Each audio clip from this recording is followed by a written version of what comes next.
এই রোগাক্রান্ত, এই অসুস্থতা তো ওই হাসিনার কারণে।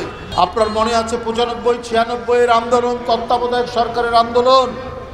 সেই আন্দোলনে তিনি মেনে নিলেন তত্ত্বাবধায়ক সরকারের দাবি এবং ফেব্রুয়ারির একটি নির্বাচন দিয়ে সেই পার্লামেন্টে তত্ত্বাবধায়ক সরকার ব্যবস্থা তিনি সেখানে প্রবর্তন করে তিনি পদত্যাগ করেছেন। কোনো কিশোর, শিশু, কোনো তরুণ, কোনো হত্যা যাতে না হয় সেই দিক মাথায় রেখেই তিনি সেদিন তত্ত্বাবধায়ক সরকারের দাবি মেনে নিয়েছেন।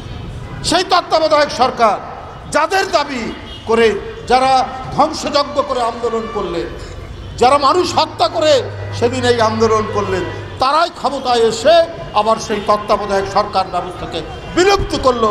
অর্থাৎ আমি যেটা চাইবো সেটাই হবে, আমি যখন চাইবো তত্ত্বাবধায়ক সরকার সেটাই দিতে হবে, আর আমি যখন চাইবো বিলুপ্ত করতে সেটাই হবে। সেই কাজ করেছেন শেখ হাসিনা। তার দলের লোকরাও বলল যে 2 বারের জন্য তত্ত্বাবধায়ক সরকার থাক। সেখানে বলেছেন সুরঞ্জিত সেনগুপ্ত, তোফায়েল আহমেদ, রাশেদ খান মেনন, হাসানুল হক ইনু এবং তার স্পিকার শারমিন। এরা বলার পরেও শেখ হাসিনা শোনেননি, তিনি তত্ত্বাবধায়ক সরকার ব্যবস্থা বিলুপ্ত করে দিলেন। অথচ 95-96 তিনি বাস পোড়ানো, ট্রাক পুরানো, মানুষ হত্যা, ধ্বংসযজ্ঞ করে তিনি এইটার জন্য আন্দোলন করলেন। বন্ধুরা আমার, তাহলে অর্থাৎ বাংলাদেশে এইটা আমার রাজত্ব, এই রাজত্বে আমি যাহা চাই, মন যাহা চাই আমি সেটাই করব। সেই রাজত্ব কায়েম করেছিলেন শেখ হাসিনা, কায়েম করেছিলেন বলেই আজকে তিনি জনগণের উত্তাল তরঙ্গের এমন প্রবল স্রোত তাকে ধাক্কা দিল, তিনি পালাতে বাধ্য হলেন বাংলাদেশ থেকে। আর বেগম খালেদা জিয়া আজকে তিনি আজকে তার এই মুমূর্ষ, এই রোগাক্রান্ত, এই অসুস্থতা তো ওই হাসিনার কারণে। কিন্তু জনগণের হৃদয় থেকে, জনগণের হৃদয় তন্ত্রী ছিঁড়ে যে ভালোবাসা, যে শ্রদ্ধা, যে আকুলতা, যে আবেগ দেশনেত্রীর জন্য আজকে সারা দেশে প্রকাশিত হচ্ছে।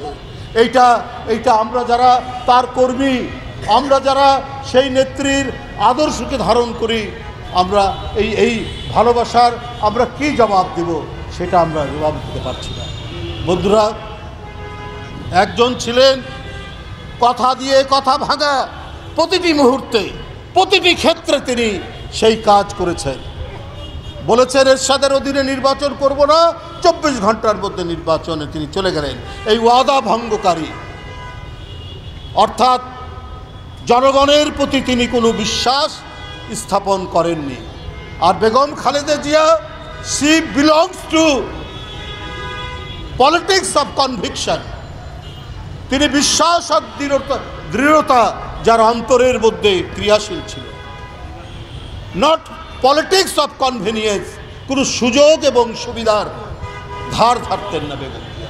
এই জন্যই তো আজকে মানুষের এত ভালোবাসা, এই জন্যই তো মানুষের আজকে এত গভীরভাবে তাকে মানুষ শ্রদ্ধা করছে।